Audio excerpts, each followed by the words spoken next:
At 18 Wayne Street in St. Charles, Missouri. I'm going to be doing a routine inspection just to see what type of condition the roof is in. From the ground you can already see a decent amount of granule loss. As we go up on the ladder, we're going to check the gutter lip to see if we see any hail dings. This has some small pea-sized dings that generally don't have enough impact to hurt the shingles. We look underneath the shingles. If you can see that, we want to make sure that there's felt underlayment or synthetic. This is good, it has felt, and it's also got the metal drip edge that's code. We also want to see if there's an additional layer of shingles underneath here, which there's not. That's good. When we get up here, we can see there's a lot of granule loss. Like, this doesn't look as bad as these patches here, and that's really just normal wear and tear. Normally the south side of the house is in worse condition. It gets more sun. As we come up, you see it's pretty well spread out with the granule loss. Some of this is possibly a manufacturer defect because it's the same line on a lot of shingles, but even the ones that don't have that line still have a lot of granule loss. As you can see on the back side, the shingles are in much better condition because they haven't received as much sun and wind. So it's almost like it's two different roofs. The difference is so big.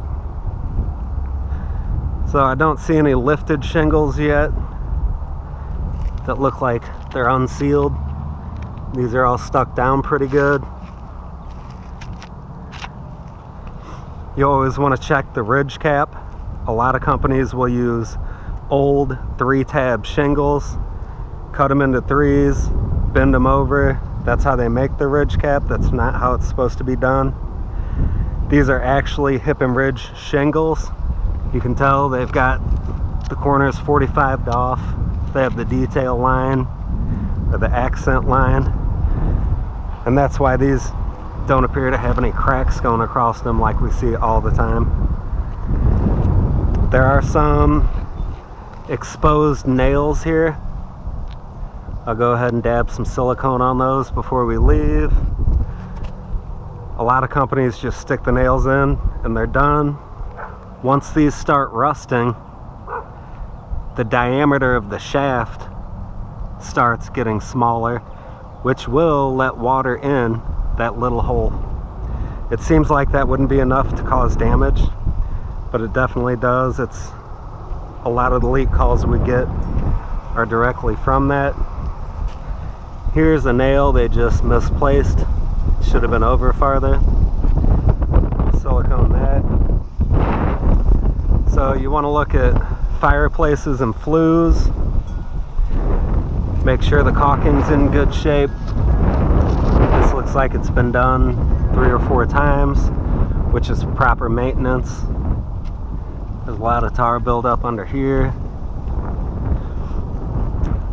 These really need crickets on any type of fireplace or flue, where you'd have a ridge come out here and then a piece of plywood turns this into its own little roof to shed water. But this pan isn't horrible. When you get to the valleys, you want to look in the valleys. A lot of times you'll see a lot more water runoff where the granules have come off. These valleys really don't look that bad. This side looks perfect, really, for the age of the roof. This roof's approximately 18 to 20 years old, so it's in better shape than I've seen a lot of 18 to 20 year old roofs. Here's more exposed nails. And normally you'd see a little bit of leftover residue, but it looks like these were never sealed. They do have ridge vent on this roof, which means that there's a 2-inch wide gap in the plywood up here. You put this fan fold plastic that's under here over it, and then shingle over the top, and it has holes that allow the ridge to breathe, and it lets all the air in the attic escape. Instead of sometimes you just see a couple of box vents, ridge vent is generally a better option, but the house has to be designed properly. So there's a big spot of damage here. See a flipped up shingle, a piece missing. So there was a tree branch apparently that was just brushing back and forth on this, wearing away these shingles. If you can see the fiberglass shining in here and on all the edges, it's because it just got rubbed down, just like up here on the ridge cap. Here's an exposed nail. That's why you want to keep trees pruned away from your roof. If branches fall on your roof, you'll want to have somebody get them down, or get them down yourself if it's safe. A branch laying up here that moves back and forth in the wind for a couple storms can cause more damage than you would expect. Here on the pipe jack boots, this is a lead boot. These typically last 30 to 50 years. This one's in pretty good shape. This one over here is a neoprene boot, and these are your plumbing vent stacks. So the two types of covers are the lead and this neoprene. These generally last about 8 to 10 years, which on a 30-year roof you would think you'd want a 30-year product like that, but a lot of contractors use these. When we do a re-roof, we always go back with lead sleeves just because we have to warranty the roof. We want it done right. Here's your electric mast. They have exposed bolts on that. You could use some sealant around the base as well. We'll do that before we go. The satellite dish, it looks like they didn't silicone them either.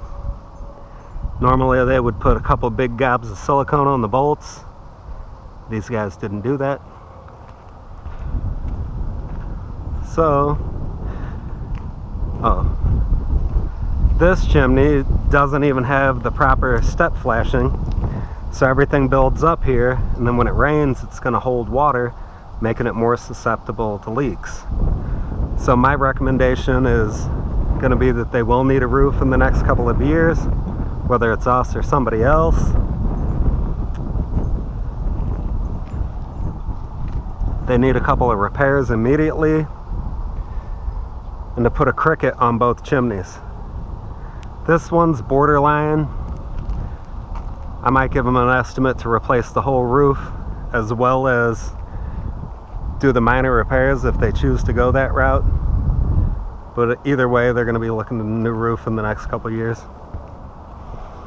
And that's a basic routine roof inspection. Thank you guys.